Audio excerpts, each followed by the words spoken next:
Hello students, आप सभी का हमारे YouTube channel bio by Amod sir में स्वागत है। पिछले वीडियो में आप लोगों ने सेल थियरी के बारे में, प्रोकैरियोटिक सेल के बारे में, यूकैरियोटिक सेल के बारे में आप लोगों ने जाना, एनिमल सेल के बारे में, प्लांट सेल के बारे में आप लोगों ने जाना। उससे पहले आप लोगों ने सेल की डिस्कवरी के बारे में जाना।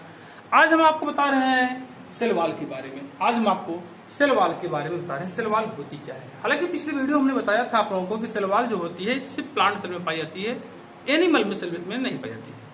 प्लांट सेल में पाई जाती है, इन नॉन लिविंग होती है। और इसकी खोज, सेल वॉल की खोज रॉबर्ट हुक ने किया है।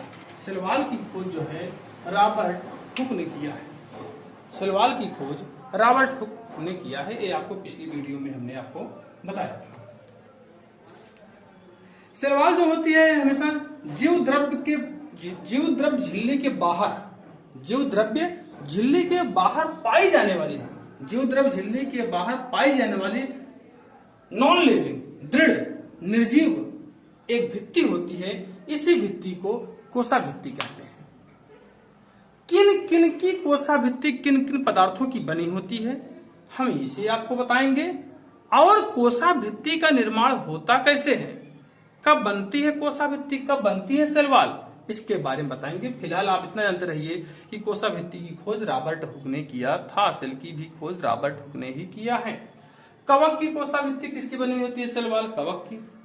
काइटिन या फंगल सेलुलोज, कवक सेलुलोज की बनी होती है। काइटिन या कवक सेलुलोज की बनी होती है। सेल वॉल की सेलुलोज, गैलेक्टेंस, मैनांस और कैल्शियम कार्बोनेट जैसे मिनरल्स की बनी होती है। कैल्शियम कार्बोनेट जैसे मिनरल्स की बनी होती है। पौधों में और दूसरे पौधों में जो कोसा भित्ति पाई जाती है वह सेलुलोज की बनी होती है, हेमिसेलुलोज की बनती होती है, पेक्टिन की बनी होती है और कुछ पौधों में तो प्रोटीन की भी मात्रा पाई जाती है। अब सेल वॉल भी कई प्रकार के होते हैं। संरचना के आधार पर सेल वॉल जो होते हैं 4 प्रकार के होते हैं। संरचना के आधार पर on the basis of the structure cell wall are 4 types. Cell wall 4 types होते हैं। ये primary wall, secondary wall, tertiary wall, middle lamina. Primary wall जो होते हैं सेलुलोज, माइक्रोफाइब्रिल, हेमिसेलुलोज, पेक्टिन और कुछ प्रोटीन्स के बने होते हैं। सम प्रोटीन्स, कुछ प्रोटीन्स के बने होते हैं। सेकेंडरी वॉल जब का फॉर्मेशन जब होता है तो जब ये प्राइमरी वॉल डिपोजिट हो जाती है, डिपोजिट जमा हो जाती है, जब ये प्राइमरी वॉल डिपोजिट हो जाती है, डिपोजिट हो जाने के बाद जब ये परिपक्व होती है तब बनती है सेकेंडरी वॉल। उसके बाद बनता है टर्शियरी वॉल। टर्शियरी वॉल जो होती है यह सभी प्रकार की पौधों की कोशिकाओं में नहीं पाई जाती है, यह कुछ विशेष प्रकार की कोशिकाओं में पाई जाती है, जो जैसे कि जिम्नोस्पर्म के ट्राइकिड्स में यह जाइलान नामक पदार्थ की बनी होती है। जिम्नोस्पर्म अनावृत बीजी पौधे जिम्नोस्पर्म, इनके बीज जो होते हैं नग्न अवस्था में होते हैं। जिम्नो मतलब होता है नग्न और स्पर्म मतलब होता है सीड। इनके जो बीज होते हैं नग्न अवस्था में होते हैं। इनके ट्राइकिड्स में जाइलान नामक पदार्थ पाए जाते हैं। इस जाइलान नामक पदार्थ से बनती है टर्शियरी वॉल। और जो मिडिल लेमिना होती है वह कैल्शियम और मैग्नीशियम पेक्टेट की बनी होती है। तो आप लोगों ने जाना सेल वॉल और किन किन पदार्थों के सेल वॉल किसकी बनी होती है। हालांकि नीट जैसे कंपटीशन में कवक और सेल वॉल के बहुत तेज पूछे जाते हैं। पौधों में नॉर्मली सब जानते हैं सेलुलोज की बनी होती है। अब देखिए इसकी उत्पत्ति होती कैसे कोशिका भित्ति। कोशिका विभाजन के समय जब केंद्रक विभाजित होता है, केंद्रक जब विभाजित होता है तब बनती है कोशिका प्लेट, जो आगे चल करके कोशिका भित्ति का निर्माण करती है।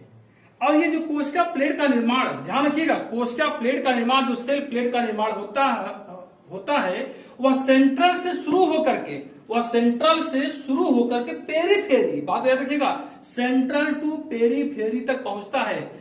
पादप कोशिकाओं में सेल प्लेट का निर्माण सेंट्रल से शुरू होकर पेरीफेरी की ओर जाता है। और इस प्रकार के सेल डिवीजन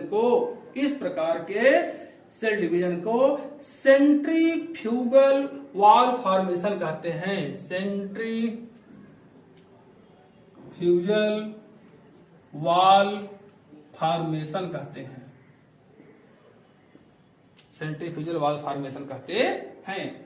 जब विभाजित होती हुई जो कोशिकाएं होती हैं, विभाजित होती हुई होती हुई जो कोशिकाएं होती हैं उनके मध्य इक्वेटर पर, ध्यान रखिएगा, उनके मध्य इक्वेटर पर गाल्जी काय की जो थैलियां होती हैं, गाल्जी काय की टूटी हुई थैलियों से, ईआर नलिकाओं से, स्पाइंडल फाइबर से, स्पाइंडल फाइबर के इकट्ठा होने से फ्रेगमोप्लास्ट, किसका, फ्रेगमोप्लास्ट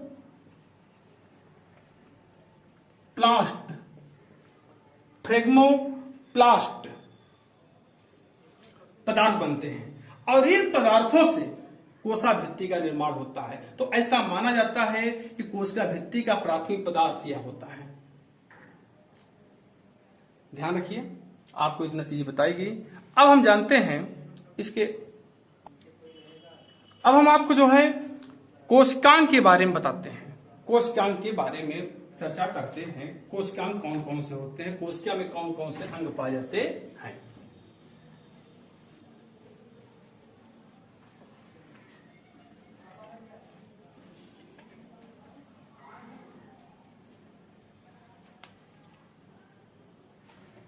कोशिकांग में सबसे पहले हम चर्चा करते हैं किसकी, गोल्जी बॉडी की, गाल्जी काय की।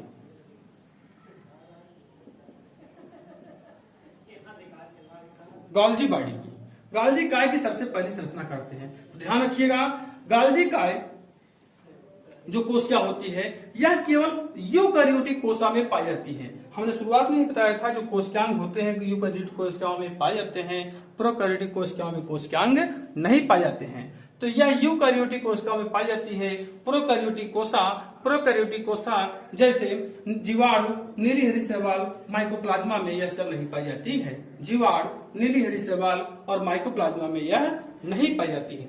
इसकी खोज सर्वप्रथम कैमिलो गाल्जी ने किया था। इसकी खोज सर्वप्रथम कैमिलो गाल्जी नामक वैज्ञानिक ने किया है, वो भी 1898 में। 1898 में इसकी खोज कैमिलो गाल्जी ने किया था।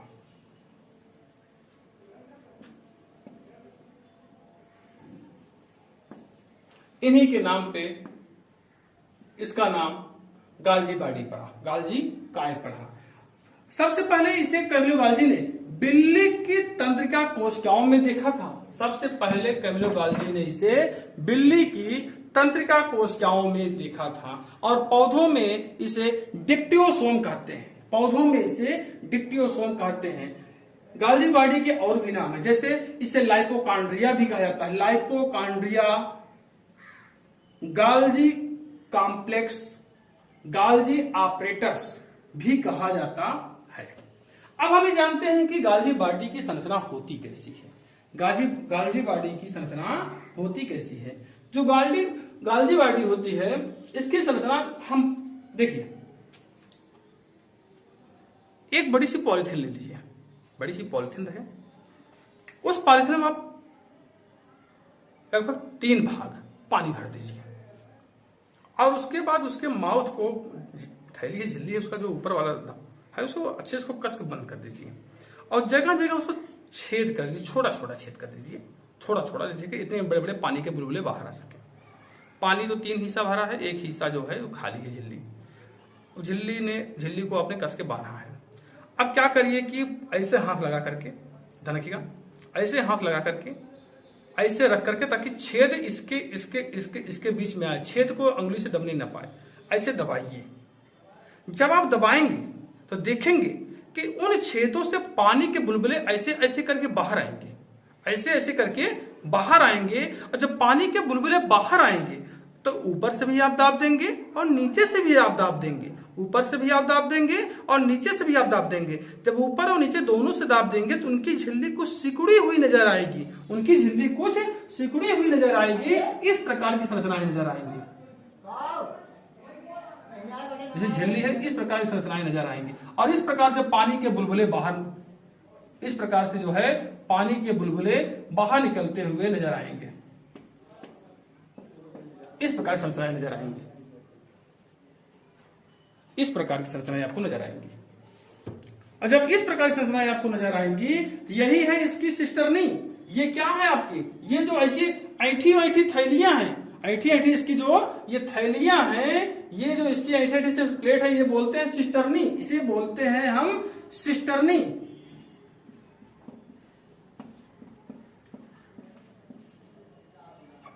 और ये जो होती हैं ये है वेसिकल्स। वेसिकल्स ये हैं वेसिकल्स। और इसमें जगह जगह जो खाली स्थान होते हैं उसे बोलते हैं वैक्यूल, उसे बोलते हैं वैक्यूल। किस प्रकार की इसकी संरचनाएं नजर आती हैं। अब ध्यान रखिएगा, बस हमने क्या था कि पानी से भरी हुई थैली हो, थैली में जगह जगह छेद हो और उसको ऐसे दबाइए, दबाने के बाद नीचे की पॉलिथीन सिकुड़ेगी, नीचे की पॉलिथीन सिकुड़ेगी और ऊपर पानी के बुलबुले बाहर आएंगे। और जैसे जैसे पानी के बुलबुले बाहर आएंगे उस दौरान जब पानी के बुलबुला ऐसे ऐसे फेंके, आप उसका एक पिक खींचिए, एक इमेज लीजिए, देखिए किस प्रकार की इमेज आती है। तो उस प्रकार की पॉलिथीन की इमेज कैसी आएगी कि ऐसा लगेगा नीचे से पॉलिथीन सिकुड़ा हुआ है और पानी के बुलबुले बाहर हो रहे हैं, नीचे पर कुछ पानी की बूंदें गिर रही हैं। और उस दौरान के जब आप इमेज लेंगे तो इस प्रकार की संरचनाएं नजर आएंगी। यही है गाल्जी बार्डी की संरचना, यही है गाल्जी बार्डी की संरचना। 3 पार्ट होते हैं, सिस्टर्नी, वेसिकल और वैक्यूल। वैक्यूल जो होती है अनियमित आकार की थैलीनुमा संरचना होती है। वेसिकल जो होती है इसकी ट्रांस और सिस 2 फेस होती है, हालांकि सिस फेस से उत्पन्न होती है, चपटीनुमा संरचना होती है। सिस्टर्नी जो होती है ये लंबी नलकाकार किनारे पर मुड़ी हुई थैलियों की संरचना होती है, जो कि एक दूसरे से लगभग समांतर थैलियां होती हैं। प्रत्येक समूह में 4 से 10 थैलियां पाई जाती हैं। अब हमें जानते हैं कि इसका केमिकल कंपोजिशन क्या होता है। क्या क्या केमिकल कंपोजिशन है, केमिकल कंपोजिशन इसका क्या क्या है, किसका, गाल्जी काय का। गाल्जी काय का केमिकल कंपोजिशन क्या क्या है।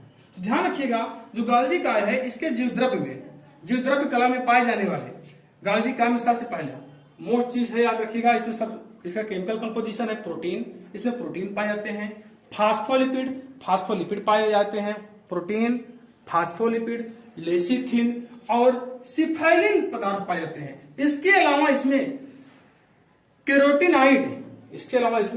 केरोटिनाइड और विटामिन ई भी पाए जाते हैं। केरोटिनाइड और विटामिन ई भी इसमें हम पाए जाते हैं। अब बहुत कम मात्रा में पॉलीसेकेराइड और एंजाइम पाए जाते हैं, बहुत कम मात्रा में पॉलीसेकेराइड और एंजाइम पाए जाते हैं। ये इसका केमिकल कंपोजिशन रहा। अब हम सोचेंगे इसका कार्य क्या होता है। इसके कई कार्य हैं, क्योंकि इसमें क्या होता है एंजाइम्स रहते हैं। इस प्रकार से एंजाइम का श्रावण करता रहता है समय समय पर। इसके अंदर स्रावी कण भी होते हैं। इस प्रकार से इसका मुख्य दूसरा कार्य होता है, पहला कार्य होता है कि यह एंजाइम का श्रावण करती है। दूसरा कार्य होता है कि यह कोशिका भित्ति का निर्माण करती है, सेल वॉल का फॉर्मेशन करती है, सेल वॉल के निर्माण में यह सहायता करती है, सेल वॉल के निर्माण में सहायता करती है।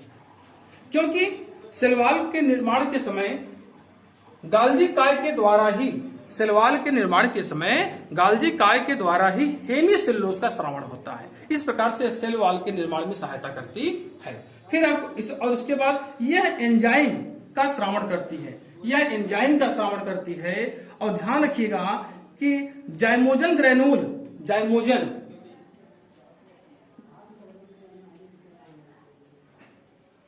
इसे अंडरलाइन कर लीजिएगा, जाइमोजन। तो जाइमोजन ग्रेनुल्स का निर्माण भी गाल्जी काय के द्वारा होता है। उसके बाद यह हार्मोन का श्रावण करती है, यह हार्मोन का उत्पादन करती है, यह हार्मोन का उत्पादन करती है। अगर ये पूछा जाए कि गाल्जी काय किस हार्मोन का उत्पादन करती है, ध्यान रखिएगा गाल्जी काय जो होती है थायरॉक्सिन हार्मोन का उत्पादन करती है। कौन सा हार्मोन? थायरॉक्सिन हार्मोन का उत्पादन करती है। और ध्यान रखिएगा यह स्पर्म अंडरलाइन कर लीजिएगा, यह स्पर्म के एक्रोसोम क्या होता है? स्पर्म होता है। स्पर्म का जो टॉप होता है, कैप वाला पार्ट, हेड वाला पार्ट, यह एक्रोसोम का निर्माण करता है। यह जो होता है एक्रोसोम का निर्माण करता है। प्रोटीन और वसा का संचय करता है, प्रोटीन और वसा का संचय करता है। शर्करा का, आयरन का, गोल्ड का, कॉपर का यह अवशोषण करता है। इस प्रकार, ठीक है। और मोस्ट इंपॉर्टेंट क्वेश्चन इसका है, गाल्जी काय को ट्रैफिक पुलिस कहते हैं, क्योंकि यह कोशिका के विभिन्न पदार्थों को जिन स्थानों पर पहुंचाना होता है वह वेसिकल के रूप में बंद करके वहां पर पहुंचा देता है। अतः यह ट्रैफिक पुलिस कहा जाता है। Golgi body also known as the traffic police, क्योंकि कोशिका में जिन पदार्थों को जहां पर पहुंचाना होता है वह उन पदार्थों को वेसिकल में बंद करके छटनी करके वहां पर पहुंचा देता है। अतः इसे मोस्ट इंपॉर्टेंट चीज, इसे ट्रैफिक पुलिस कहा जाता है। और एक चीज इसमें याद रखने वाली चीज है, इंपॉर्टेंट चीज है कि कोशिका के अंदर साइटोप्लाज्म का वह क्षेत्र जहां गाल्जी बॉडी स्थित होता है, कोशिका के अंदर साइटोप्लाज्म का वह क्षेत्र जहां पर गाल्जी बॉडी स्थित होता है, उस क्षेत्र को जोन ऑफ एक्सक्लूजन कहते हैं। क्यों? क्योंकि यहां पर ऑर्गेनेल्स और दूसरे इंक्लूजन्स जो होते हैं एब्सेंट होते हैं। दूसरी इंपॉर्टेंट बात यह है कि गाल्जी बॉडी से वेसिकल अलग होकर के प्राइमरी लाइसोसोम का निर्माण करती है। गाल्जी बॉडी के वेसिकल से अलग होकर प्राइमरी लाइसोसोम का निर्माण होता है।